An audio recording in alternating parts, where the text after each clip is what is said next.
Rangers fans, welcome to Liberty Blue, the best Rangers podcast in town. I am Andrew Chelney alongside Nick Zararis. We scream about the Rangers so that you don't have to. This is episode 47, live on Twitch, Twitter, and YouTube, and we're available wherever you get your podcasts. The Rangers just lost game 7, and they didn't just lose it, Nick. They got absolutely embarrassed. No show. A total no show. Tyler Mott moved his feet. Maybe the only skater I would say who had a notable game. Shesterkin was great. He gave him a chance. The game was 0-0 after one. You thought maybe they get better as they go along. Usually by the second period, when Igor stands on his head, usually they can bear it out. Nothing on the power play. Again, that was a recurring theme in this series. When they were able to score on the power play, they were able to win. When they weren't, they weren't. And we're at a weird spot now. This team had really high expectations. We both expected them to make it past this point. At least we looked at the goalie trump card being the great equalizer. We both thought the Devils were probably a more talented team, but thought the goaltending and the experience would ultimately carry the Rangers through. And now we're sitting here wondering kind of what went wrong, because there were glimpses of a good team in this series, and it never consistently strung together, kind of like what happened during the regular season. I mean, this is just this is a team that won the first two games handily, mostly because the Devils didn't know what the playoffs looked like. In the first two games, the Rangers' experience took over, and they dominated the first two. The Devils were not prepared for the moment, and the Rangers ran them over. And then the Rangers played well in game 3, but Dougie Hamilton won that game for them, and the Devils just absolutely flipped a switch. That game, looking They back got at that it, little bit of confidence, the all if little the bit of confidence. Rangers won game 3 and stepped on the necks of the Devils, this wouldn't have happened. They were so cute with the puck. They tried these Sports Center top 10 highlight reel plays that didn't work throughout the entire season. And guess what? Didn't work in the playoffs. Color me shocked. You know, Nick, I would have thought that all of a sudden the passing lanes would have been opened wide, just wide. The seas parted for all of these crisp, beautiful passing plays that all the stars kept trying and never worked, and yet they kept trying So them and they never worked. And the Devils, the door opened just a little bit after game 3, and the Devils stuck their foot in that little open, in that little just throughway, and then they busted the door wide open. And the Rangers never quite got a handle of it. They won game 6, but the Devils were always in control. It was never close. I have been getting like the recurring stream. Like this always happens when the Rangers get eliminated. It's like having someone pass away, because I get like 50 consolation texts. Sorry, the Rangers Yeah. lost. Like that's what's trickling in the top right corner of my computer screen, and why I keep looking over there, very confused. And then I remember, oh yeah, that's right. That this is what people associate with me with, unfortunately. So we talked about it on Monday last week. We said the longer this series went, the more the Devils would start to believe they could do this. And after game 5, we went into game 6 we went into game 6 kind of okay. Get to game 7, anything can happen in a game 7. You worry about it when you get there. And clearly they used up everything they had left in game 6, because they no-showed tonight. You tweeted it, Emily Vigeland tweeted it. This was Tyler Mott was their best player tonight on a team with multiple guys who were going to have Hall of Fame candidacies, multiple guys who've been all-stars, award winners.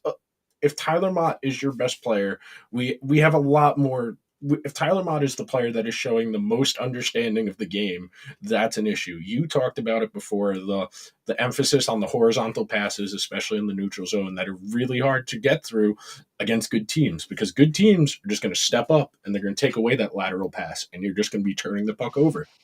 We said this on our series preview episode 2 weeks ago. When the Devils get rolling on you downhill, it has the short field effect. Ray Ferraro talked about this on the broadcast. It's a field position struggle. If the Devils only have to go halfway up the ice to get to the offensive zone, they're going to spend a lot of the game in the offensive zone, and that's what happened tonight. The Devils spent good minute 15 clips in the offensive zone, and the only line the Rangers had who understood the assignment of, hey, we need to slow this down, like half court, like if you're a basketball team playing a tempo team that relies on transition, we got to slow it down. We got to milk this shot clock to 7, 6 seconds and really give ourselves a chance to catch our breath on defense. That was the thing about tonight, was they never got settled in this game. Like usually after the first period, when Igor stands on his head, they come out better in the second period. Like, okay, we're good now. And, like it's something that they have to meet, like a threshold or something. But they played atrociously tonight. They played atrociously in game 5. They played pretty damn bad in game 4. We're not going to do the big picture stuff. There's an entire summer. Unfortunately, the season ending in the first week of May means we have a lot of time to fill. So we're not going to liberate too much on the big, like the roster, the coach. But they doubled down on the group from last year. They said, if we just tweak things a little bit and we amplify our core guys, we amplify Zibanejad, Panarin, Kreider, Fox, Trouba, our young guys come along, we'll get a deadline edition or two. We feel pretty good about our group. And you are left at the same impasse the Rangers were kind of at after last year's playoffs. I would argue after the 2017 playoffs, where you like all your guys individually. You love Zibanejad's game. He's set a career high in points this year. You love Kreider's game. He's had 2 of his best seasons of his careers in his late 30s. Panarin's been close to a point per. I don't know if it's still the case or not, but for the first 3.5 years Panarin was a Ranger, he had more games with 2 points than games with 0 points. I think that ended this season, but for a long stretch, Panarin's been one of, if not the best forwards in the history. Is he going to show up in the playoffs one day? Or I think part of the issue, I think there's a real undercurrent, and you saw this get talked about last year, and it got talked about this year.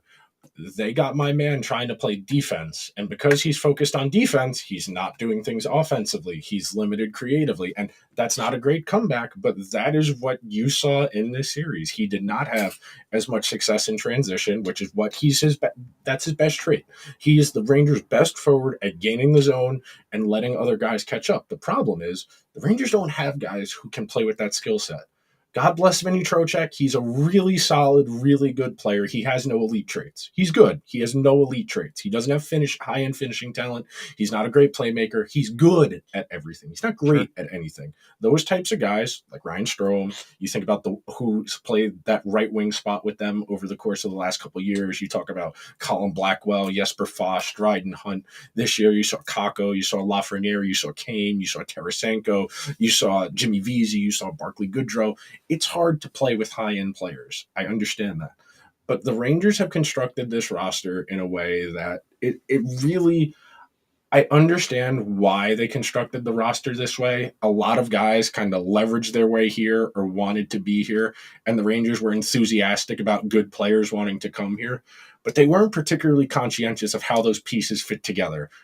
I have been writing about this for when were the bubble playoffs? 3 years ago? 4 years ago? 3 years ago, I think, at this the point. fall of 2020. Yeah. 3 years ago, when the Rangers lost to the Hurricanes, I was writing, the Rangers are a rush-based offense. Rush-based offense dries up in the playoffs. You have a harder time doing that consistently because you are going to play defensive, or you are going to play better teams with better defensive structures. And when that cross-seam pass isn't there, you're not going to be able to convince guys like Kreider, like Zibanejad, like Panarin, hey guys, we know this works for 50 of the 82 games in the regular season, but you need to fundamentally change how you want to play in the playoffs.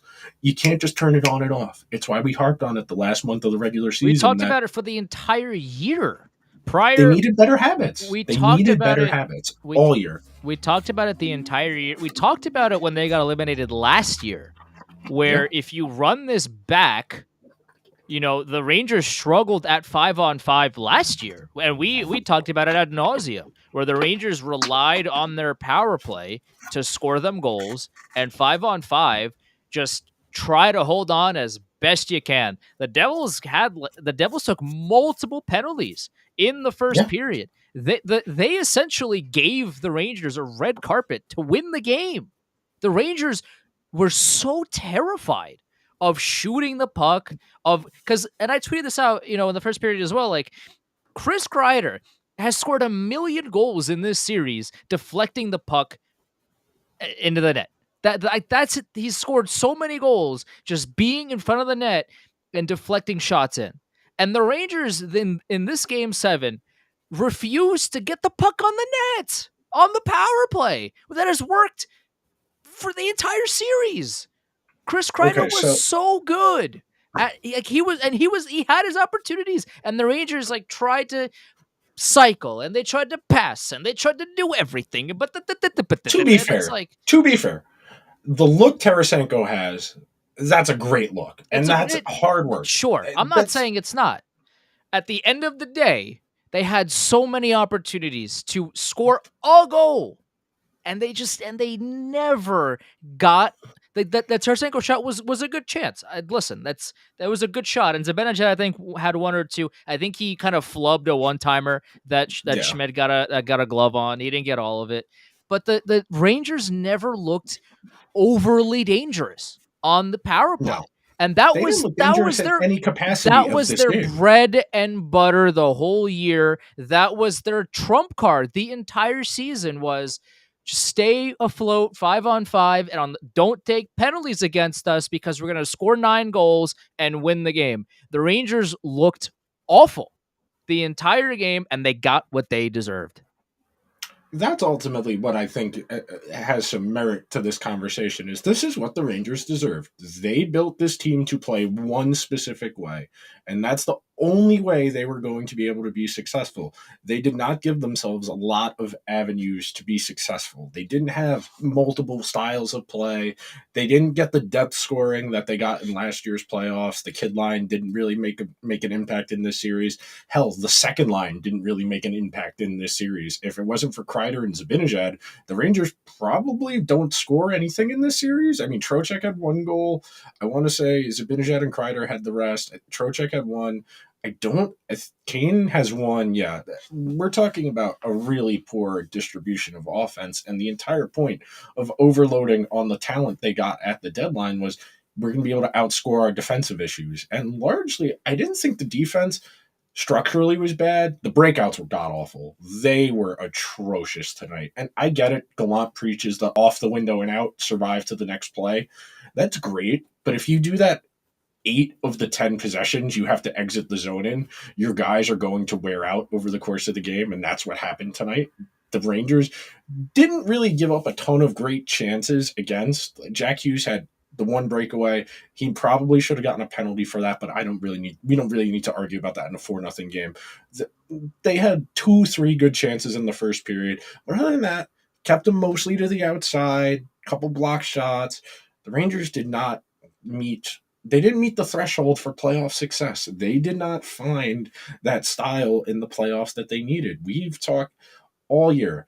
The kid line was successful when it was engaged in the cycle, high to low, point shots, rebounds, or when they'd be able to win those board battles along the half. Speaking of board battles, I don't think the Rangers won a single loose puck tonight. I feel like every single loose puck that was up for grabs, the Devil won. And the Devils had great puck support tonight, too. Yeah. Every single time there was a chance to win a loose puck, there were 2 red sweaters down there, and there was 1 white sweater getting out leveraged. And the Rangers are a talented team, and that's what makes this so frustrating, because they can play better than this. We are sitting here once again at the end of a season looking around at each other wondering, where did these guys go? Where did the 90-point forward? Where did the 35-goal guy? Where did these guys go? It can't possibly be. It can't be the mental thing. These are veteran professionals here. We're talking about guys who have 5, 10, 15 rounds of playoff experience here. We're not talking about Kakko, Hito, Lafreniere. If they have a quiet series, okay. They're still kind of trying to find their legs. None of them are particularly fast against a fast team like the Devils. You can kind of excuse them. It's not a good thing to excuse, but guys like Panarin, Kreider, Trocheck, Zibanejad, Kane, Tarasenko, these guys have been here. They have been here, and they should know that the easy stuff's not going to be here in the playoffs. We cannot do the lateral stuff in the neutral zone because we need to worry about getting to offense. Get to offense, make the other team work. The Devils made the Rangers work tonight, and the Rangers said, no, we don't want to play hard tonight. And they just didn't. They never met the standard the Devils set in the game tonight. The Devils said we're playing this game our way, and the Rangers never counterpunched once. I hope Gerard Gallant, and we'll talk about the coaching, when we do our year in review, etc. We have like you said, we have a whole summer to kind of dive into the nitty gritty. I hope Gerard Gallant gets a good price for the timeout that he never used on the black market. I really hope that whatever price he set on whatever website he uses that you can't access on normal Google, on the dark web, on the deep web, whatever you want to, whatever he uses. I Does the hope Silk Road still exist? that's a that's that. You can ask me a lot of questions that I might know the answer to. That one, that's out of my realm. But I just hope he got a good price for it, because again, the rain, like he has this is now the second time in a series that I very much remember Gerard Gallant not using his timeouts. The first one, obviously, being when he was in Vegas, when San Jose scored a bunch of power play goals, and Gerard Gallant said, "No, I'm going to sell the timeout afterwards. All good." And then Vegas blew the series. And now this one, where the Rangers had nothing. Adam Fox with a brutal turnover. I don't know what was going on with him this series. Him and Kreider, awful communication. He was awful. He was terrified of shooting the puck. Like, Adam Fox is gifted offensively as he is gifted defensively, and he was terrified of shooting the puck. I don't really know what that was about, but he looked scared. And I can't answer why, but it looked as if he was willing to do anything on the planet besides get the puck on net. But Adam Fox with a brutal turnover in his own zone on the power play, and New Jersey just waltzes in and scores the first goal. Gerard Gallant has to call a timeout there. He has to call a timeout there, because up until that point, the Devils have absolutely dominated the entirety of the game. And Adam Fox, the guy that you depend on the most, has a brutal giveaway in his own zone. There's no communication, and the Devils just waltz in and open the scoring. You have to call the timeout. What else are you saving it for? What is it for then? That is where you call it. You have to call it, and you have to talk to the team, and you have to calm them down, and you have to give them a game plan, because whatever they were doing up to that point clearly wasn't working. You have to talk to them. He didn't do anything. That's a disgraceful coaching job. It's disgraceful. They have a field trip chaperone coach. I've been saying this for 3 months now. He's there to make sure everybody shows up to practice and the game's on time and someone hands in the lineup sheet. He is not making critical decisions other than pulling numbers out of a hat to set up the lines. That's it. He does not have a great feel for this stuff. And you thought maybe he kind of gotten a grasp on it, because he did the Hardo thing after game 4, where he said, we played awful, that's the worst we've played, blah, blah, blah, the Hardo thing. And then they lose badly in game 5. And then he does I liked our effort, even though we lost by a worse score. You could tell he was kind of trying to get a feel for it, try and get it back on the tracks. And I felt pretty good coming into the game tonight, just based on the goalie. And I want to just, Igor don't deserve this, man. He really doesn't. No. He did everything he possibly could to keep them in this game. And when you just said it, when guys like Fox and Kreider are the reason that guys like Michael McLeod are scoring goals, it's not your night. It's just it's not your night. And Igor doesn't deserve this. And the affliction of the great goaltender is a real curse. It's a blessing and a curse, because teams overvalue their defense because they think their defense is better than it is, because they have the great goalie, and the great goalie does everything they can, masks as many issues. And I forget who made this analogy. Someone made this analogy like 10 years ago at this point. But the way they always describe it is, in the playoffs, when you're on a team that's goalie dependent, is the goalie is standing in a body of water and you're sitting on their shoulders, and you keep leaning forward and forward, and their head keeps getting closer and closer to the water line. And the worse you play, the more he's underwater. And the Yeah. Rangers entirely got Shesterkin underwater tonight. There was nothing he could do. You could see Henrik Lundqvist in the second intermission Yeah. when he was trying to describe the way the Rangers were playing without shedding tears, because he saw the war flashbacks. He saw what he went through for 15 seasons in New York. He did the exact same thing where he stood on his head saving absolute, if it was anybody else, goal after goal after goal. This man stood on his head, playoff round after playoff round, saving everything in his power to just get the Rangers there, and the team lets him down year after year after year. And he's watching this now, the exact same thing happen, but now he's on the sidelines, and now he has a front row seat to witnessing the exact same thing that he went through his entire career as a Ranger. It is disgusting. It is absolutely a joke, and it is a failure on the organization for what they've done this year. So I wanted to circle the word. I've been trying to think of how I would describe this season, and I think we can tie it back to the season preview we did with Sam, where he said everybody. The expectation is we're making the playoffs. Guys, can we start the playoffs already? And you felt the entire season they never got in any good rhythm. They didn't form good habits. They went through the motions for long stretches of the season. They got hot power play. They got hot goaltending. They climbed out of that gutter they were in early December. They managed to finagle their way to the deadline. They added pieces and said, we'll figure it out. We'll figure it out. We'll figure it out.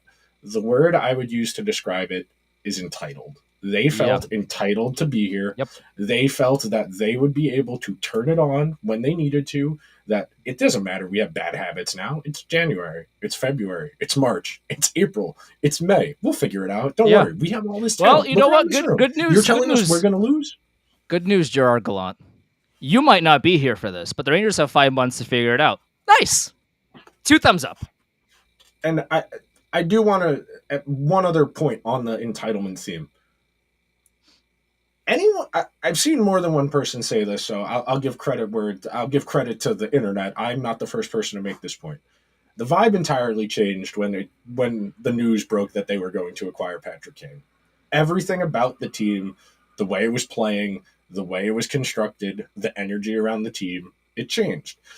They had to play those games shorthanded. Everybody that reinforced it doesn't matter what happens now. We just got to get to the playoffs. We're this good. We can get, as soon as we get in, we're going to be fine. Because look around this room. We're going to add Patrick Kane to this team, and we need to worry about how we're playing right now against the Capitals, who are in a playoff team. Give me a break. That is the energy that came off. We don't care how these games go. We're going to dress 17 guys. We're going to dress 16 guys. It doesn't matter. This game doesn't matter. And they just kept waiting for it to come on. And you saw glimpses of it. It was there in games 1 and 2. And then the Devils punched them in the mouth, winning in overtime, kind of out of nowhere, got it with a lucky shot. And then the Rangers were kind of had the bloody nose. You know the effect in the movies where the guy lands the lucky punch and then the big bad guy looks at the blood in their mouth, and then suddenly the other person starts to rally and then beats the shit out of them. That's what just happened. That is exactly what just happened. They gave the Devils that little bit of confidence, and then the Rangers started looking around like Papa Doc at the end of 8 Mile, and they didn't have any answers. They did not have any answers for what the Devils were doing. It all ties back to we'll be fine. Once we get in the playoffs, look at all this talent. A sense of entitlement that this group, because of the talent that was here, was going to go far. And I cannot wait. I know we're doing this live right now. I cannot wait to read. I am ecstatic to wake up tomorrow morning to read the Rangers lack grit. I can't wait, for Andrew. That. Yeah. We're so decked. We're so decked. Oh yeah. Early exits. The they're gonna get Jack Johnson back. That's what's gonna happen. Andrew. The Rangers miss Ryan Reeves is going to hit like crack in the 80s. Oh, I It is can't going to wait. hit like crack Oh, in the dude. 80s. The streets are going to be shook. The Rangers missed Ryan Reeves. They missed Right. Patrick Nemeth. Yeah. That's the reason That's the it. Rangers couldn't score a goal in 2 Right. of the 7 games of this series.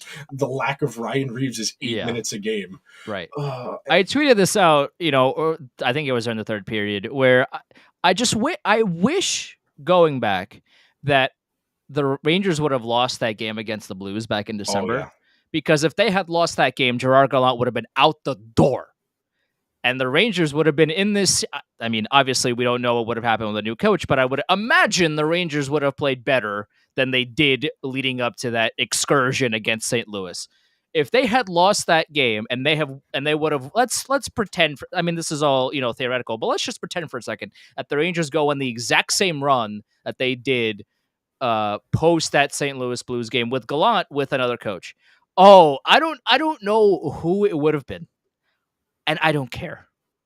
You could have hired somebody off the street to coach this team, and I would have had more faith in the Rangers winning a playoff series than with Gerard Gallant. This man doesn't Andrew know Burnett, come on down. this. Andrew Burnett, come on down. Dude, Andrew Burnett would be such a good coach. Oh my God, I would love Andrew Burnett, and I would also love Mike Sullivan, to the dismay of Hunter Hodes, our Penguins friend, who I've constantly teased that the Penguins are going to fire him so the Rangers can hire him. Remember now, he was assistant coach of the Rangers about a decade ago before he got hired by the Penguins. I'm just saying. I'm not saying anything, but I'm just saying. Listen, like Gerard Gallant, I don't know if he knows what like mid-game adjustments are.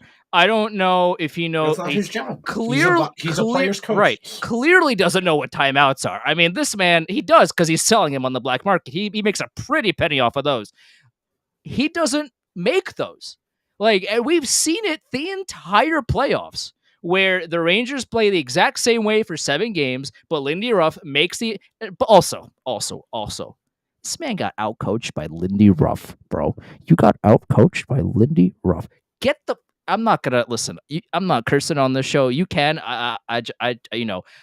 Get the blankety blank off this team, bro. Get the hell off of this team. Like, dude, I'm so sick and tired of the way Gerard Gallant coaches this team. Like the absolute arrogance during interviews, the absolute arrogance behind the bench during games. I'm so over it, man. I'm so sick and tired of it. I don't care if the next head coach says a word to the media, to whoever Bro, he they wants could hire to. a mute person. Oh, Hire someone dude, to do hire sign somebody language up without there. a tongue. I don't care. Hire, you know that scene in the Pirates of the Caribbean where they cut the tongue off the pirate. Yeah, He's the next head coach of the Rangers. I don't care. that'd be kind of fire if the Rangers had a coach who had to talk to a pirate. That'd be. I mean, it'd be funny. Imagine I mean, that, bro. A parrot? That'd be fire. It'd be a gimmick for sure. A parrot yelling at Larry Brooks. That would be amazing. That'd be incredible. Give me all the content. We just got a comment saying hire Joel Quenneville. I will quit being a hockey fan if that happens. I genuinely will never watch a hockey game if they hire Joel Quenneville. I'm not on Joel Quenneville. Like, I don't. We just did this. We bolted on the corpse of the Blackhawks onto this team, and it made things worse. Yeah, I am not. Listen. The last thing this party needs is a second dead body. That's not happening. Get Joel Quenneville as far away from this team as possible. And I guess same with Mike Babcock. If we're gonna just throw out names like that, Mike Babcock is one of the 3 NHL coaches James Dolan knows. Okay, that is not out of the realm of possibility. Dude. That's the issue. I don't care if you hire a mute to be the next head coach. Can they, 1, coach, and 2, do they know how to make mid-game adjustments? Because the current coach doesn't know what that is, how to do it, how to approach doing that. He's got nothing. Next head coach, whoever that is, please. I need that for my body and my soul. Please, I need that. Okay, so you've given me an interesting idea to stem off of what we were talking about before, talking about how the reason they brought this coach in was they felt they could trust their group. They trusted Kreider, Zibanejad, Trouba, Panarin, etc., to kind of, Gaudreau to some extent, to keep everything, that's the whole point of doing the players coach thing, is that you believe in your group and your group will handle the issues. Clearly, in terms of the on-ice results, and the off ice decision making, whatever you want to call what the leadership group is in charge of, vibes, whatever you want to call it. All Jacob Trouba Clearly, did, by the way, was knock out Timo Meyer in the entire series. yes, Great. $8 million. Hey, Leadership. man, He threw the helmet, though, Nick. That's the leadership group. Andrew, He threw the helmet. Andrew, Athenasiu saying after Trouba violently concussed him, he has to do stuff like that because gets paid $8 million a year and doesn't score goals. I mean, he got ethered, and like I get it. L plus ratio. Like he absolutely got L plus ratioed. Plus he fell off. Like you can't come back from that. Yeah, like I get it. The tribalism jumps out. It's a clean hit. Yes, by league rules, it's a clean hit. Yes, it's an unnecessary hit. Absolutely. There is no point of making that play other than to try and knock that guy through the ice. Even if he's looking up and he hits him square in the chest, he's bouncing his head off of the ice backwards. So it's a clean hit. Yes, there was no penalty. There won't be a hearing. There won't be a suspension. Whatever. It's unnecessary. Right. That's all I got to say about that. So before we I don't want to do too much big picture stuff because, like we said, content is kind of hard to come up with when there's no news, and it is May 1st, and it's going to be a long summer. We have 5 months, essentially. 5.5. Let's just say 5.5, because preseason probably be middle of October. We're going to have the draft, late June, so that's going to be a day where we don't the Rangers not have a first round pick. Nick, don't you dare. We have free agency to talk about. Woo! And then we have nothing for months. So happy days. We need to stretch out our content as much as we can because we have a lot of time to fill because the Rangers decided to exclusively only try to go for SportsCenter top 10 plays instead of scoring on a 22-year-old netminder who hasn't played in a playoff series prior to this. They tried all of the low danger shots that you could possibly shoot on a goalie. They tried, it's that meme of like, my work here is done, but you did nothing. And then he just leaves like that. Like that's what they did on Akira Schmid, where they, the game 6, they finally broke open. And that's after game 6, you kind of think to yourself, they have some confidence playing against a guy that has given up 2 goals in 3 games prior to game 6. Like this is okay. They scored 5. Clearly they've gotten out of that funk in their own head. Like, oh, hey, we can score on this guy. Like, oh, it's fine. Everything's gonna be fine. And then they go shut out again. Like this is, it is such an it's embarrassing.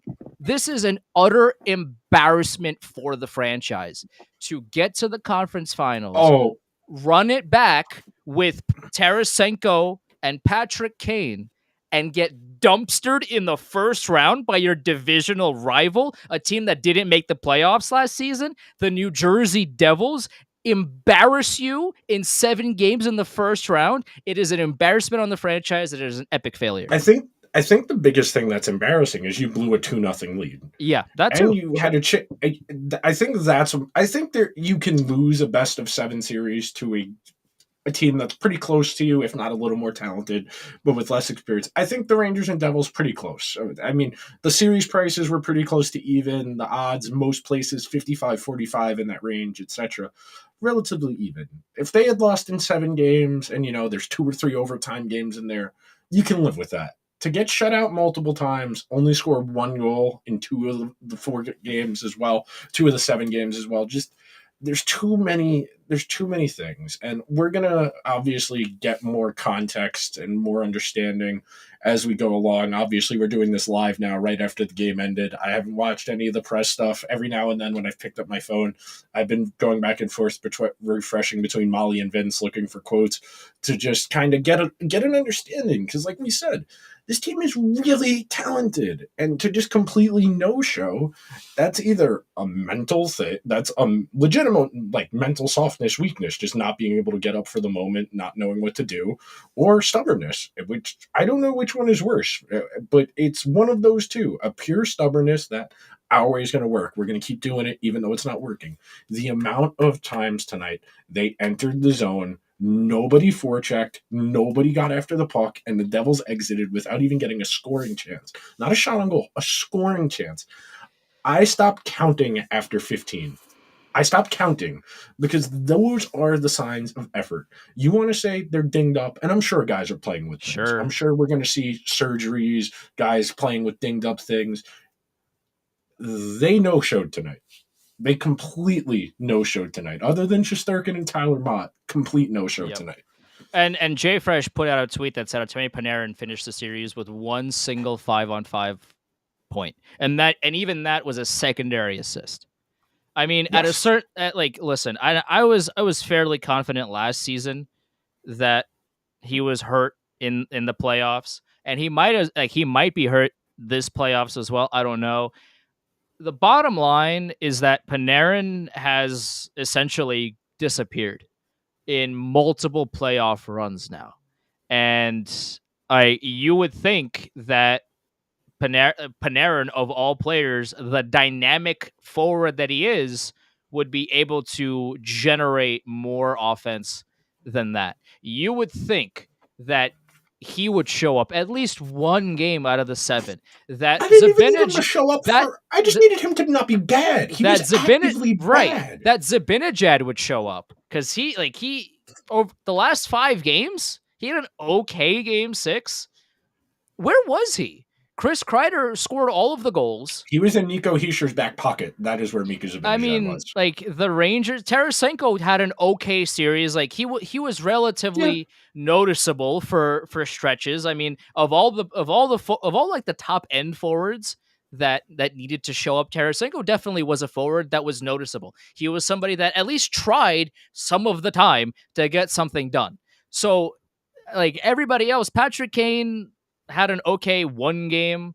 He was okay on offense the latter half of game 7 when he tried to get something done, but at that point it was just too late. Kane was awful the entire series except for that one game where he scored that really cool goal. That was it.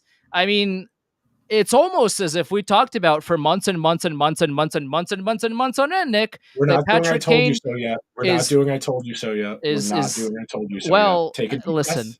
Take a deep breath, Andrew. I mean, it's the point I'm trying to make is that the stars that were supposed to be stars on this team did not show up. And a whole lot of that is on the stars, and a whole lot of that is on the coaching staff for not adjusting to make their stars available, to create space for them.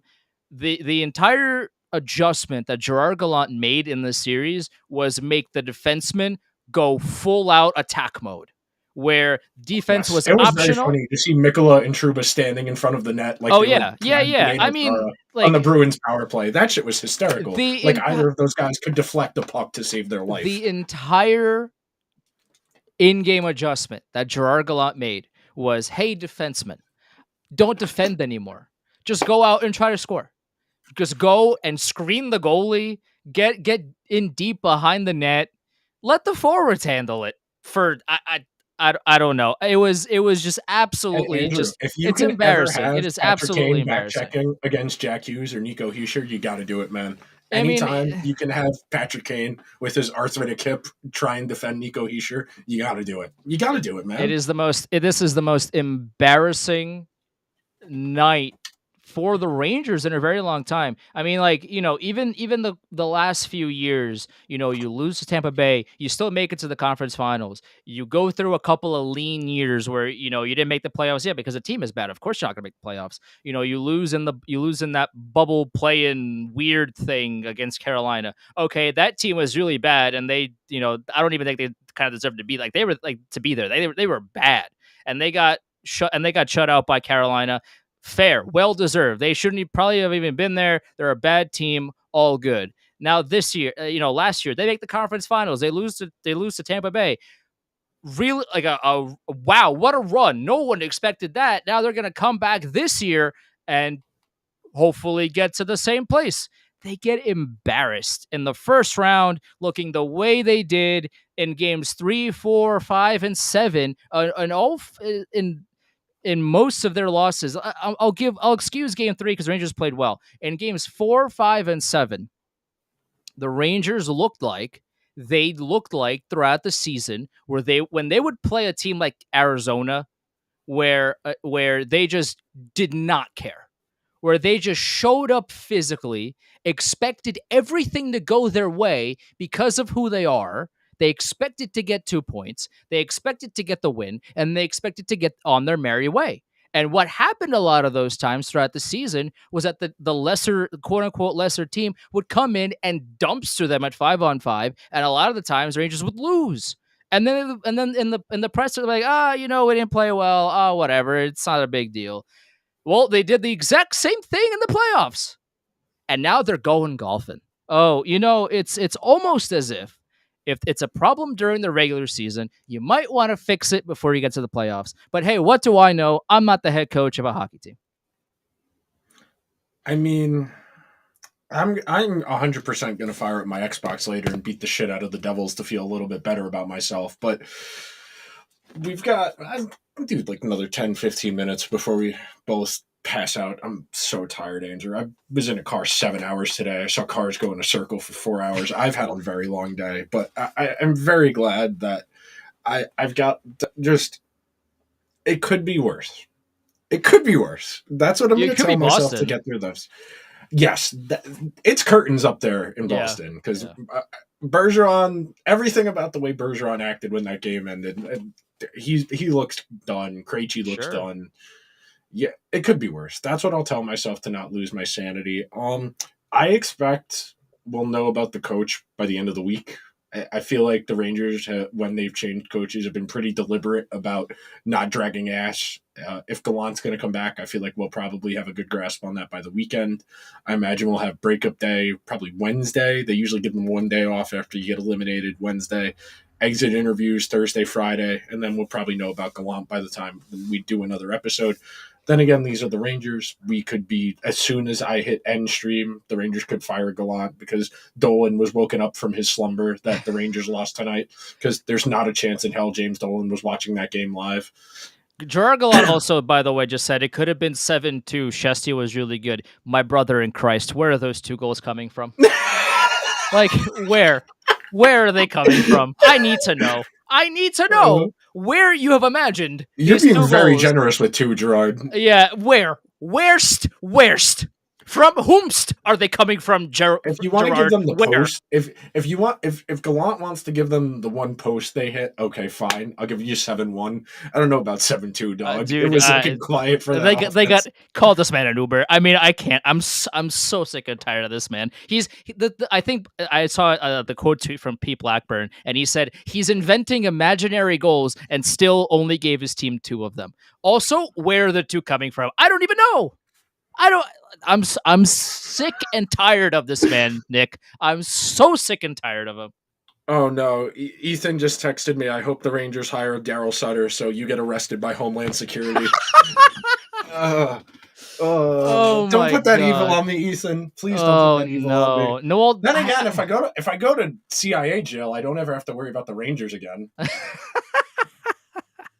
This is a little tempting. I'm not gonna lie. Yeah, well, truthfully, I don't think they go after Daryl Sutter, mostly for your sanity, but also they just watched him get him. Like, he had a good Flames team, and they didn't even make the playoffs because of his coaching. So like, some of it was because of Jacob Markstrom not being able to stop a beach ball, sure, but a lot of it was because of Daryl Sutter's coaching decisions. So For your sake, Nick, I don't think he'll be the Rangers head coach. But listen. So Andrew, stranger things have happened. What I'm worried about is teams pendulum this. They go authoritarian players coach. We just did the players coach. We're going to the authoritarian hard ass, which leaves not a lot of candidates that really excite me, which is what makes this all terrifying. Because Pizza Boy was watching this game from the visitor's box, and Pizza Boy, when he gets his ideas about what a team needs, he doesn't do half measures when Pizza Boy decides the Rangers need something. We need more skill. Okay, Kane, Tarasenko, Tyler Mott. We need more grit. Ryan Reeves, Patrick Nemeth, Barclay Goodrow. I am scared for what Pizza Boy thinks this team needs and what that might look like. There are not a lot of expensive guys who can be moved. Their best assets are all depreciated because they all just had miserable playoffs. Um, they have one notable junior prospect in Brennan Othman. They have picks next year. I'm very scared for what Drury thinks they need Adam versus Sikora what they. is to my understanding He's a notable prospect as that's a well. middle six guy. That's a middle six guy. Yeah. He's not. He's never going to be. The Rangers need more high end talent. But we've been saying the Rangers high end talent is fine. It's good. The Devils high end talent is better. Jack Hughes is better Yeah. than Zibanejad. Oh yeah. Yeah. Jack Hughes is better than Zibanejad. Heischer is better than Trocheck. If you want to argue Timo Meyer versus Chris Kreider, sure, we can have that argument. But I'll give you Panarin over whichever other Devil's wing. But then you start going down that lineup, and it's like Dawson Mercer versus Patrick Kane or Tarasenko. And the advantage the Rangers have is Fox is better than Dougie, and Shesterkin's better than whichever goalie the Devils throw in there. But it doesn't matter how good your high-end talent is if it doesn't show up, which was the entire argument against doing the all-star, all-offense team, which is why I really, really was looking for like a Nino Niederreiter, or I was looking for, I don't know, not Tanner Jeannot, but somebody of that ilk. Somebody who What a can terrible actually trade that play was some for hockey. Tampa Bay. Hey, the I mean, Lightning that won the was Cups. They don't that care. was that was, and I treat like that was one of the worst deals in NHL history. This is a fourth liner, and you give up a 5 picks and Cal Foot for that. Okay. I mean, we're steering off course here, but like, I it's really funny because everybody on the planet besides Julian Breezeball was like, "That's a terrible deal for Tampa Bay. Why would they do that trade? It makes no sense." But Julian Breezeball, because he has because he has the green button on his in the GM's office to go right ahead and do whatever he wants, said, "You know what? This is a good deal. I'm sure it won't backfire or anything. This is fine." And it's a bad deal. Oh no, if only somebody could have predicted that. But yeah, like the Rangers, we talked about this. We wanted Nick Bukestad. We wanted more guys that were. Look what happened with Nick Bukestad. Look at our boy Nick Bukestad. He's doing well. Look at our He's boy doing Dylan well. Strome. Yeah, I like listen, if only there was a hockey podcast that had the Rangers' best intentions in mind, that really wanted them to succeed. We don't have any I don't know agendas. where you That's can the find them, Nick. difference. That's the difference.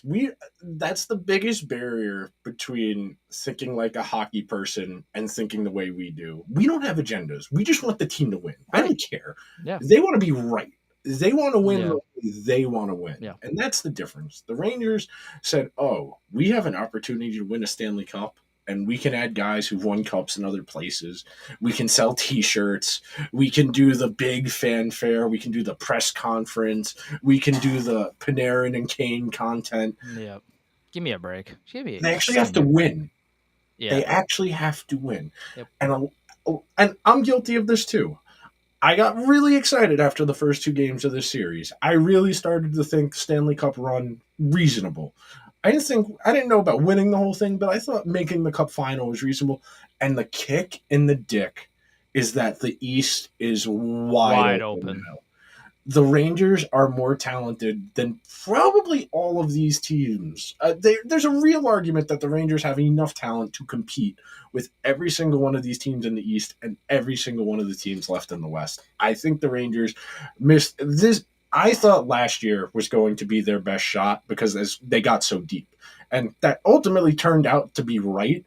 I think this team is more talented than last year's team, but it just never developed any type of chemistry or mojo to play in these big, tight games, and it never got to that point. I think this team is more talented than that team.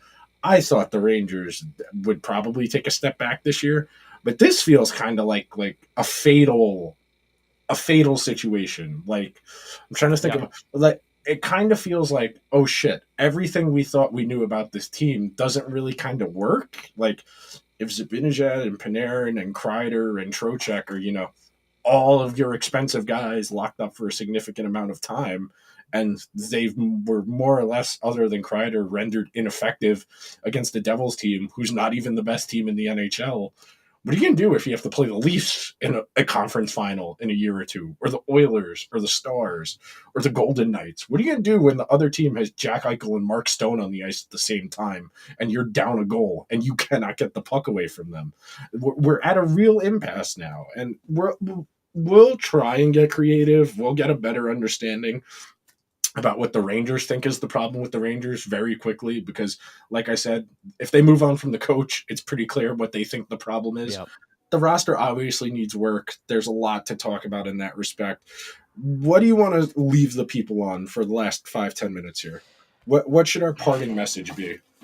That you still have Shesterkin in net, and at that, and anything can happen when you have the best goalie in the world. But between the pipes, listen, like the Rangers really are at a crossroads right now in terms of what they do with their roster construction. They have a lot of money tied up in a lot of guys who did not show up during these playoffs, and it is up to Chris Drury to figure out what to do now.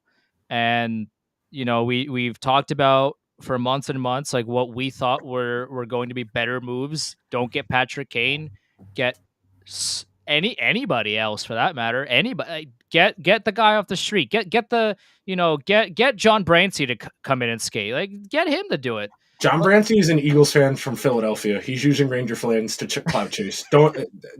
Okay. All right. Fine. I'm not dropping that take on the timeline because they've already adopted him way too seriously for a guy who's done the anthem like 10 times. But yeah, he's an Eagles fan from Philly. Go through his Twitter likes. You'll see what he thinks about New York. But like, you still have Shesterkin. You have Adam Fox. You have Adam Fox. I mean, brutal giveaway aside, he's still the best player on the best skater on the team. He's still the most dynamic player on the team. He's still a Norris winning defenseman, and one bad mistake isn't going to disrupt what is, otherwise a phenomenal career to this point. So a lot of the pieces are still there. The questions are going to start arising with, listen, the kid line played well. But Lafreniere had 0 points. Hito wasn't very noticeable for stretches. Kako wasn't very noticeable. It's a lot of the tops. And we have also, like, we had to talk about this as well. Keandre Miller had a brutal series. A brutal series. How much of that is with Trouba? How much of that is just Keandre Miller? I don't know, and I'm not here to talk about that right now. Keandre Miller was, honestly, he was terrible in this series, and it'll be interesting to see what Nick, what do you got? Yeah, Fitz tweeted, I'd say I can't believe they squandered a generational run by a goaltender like that, but that's kind of this organization's thing. Well, we talked about it earlier. Like, Lundqvist saw, his PTSD. The Rangers need to apologize to Henrik Lundqvist. Oh yeah. I said this in the Twitter space that I hosted before the show, before the episode, before Game 7.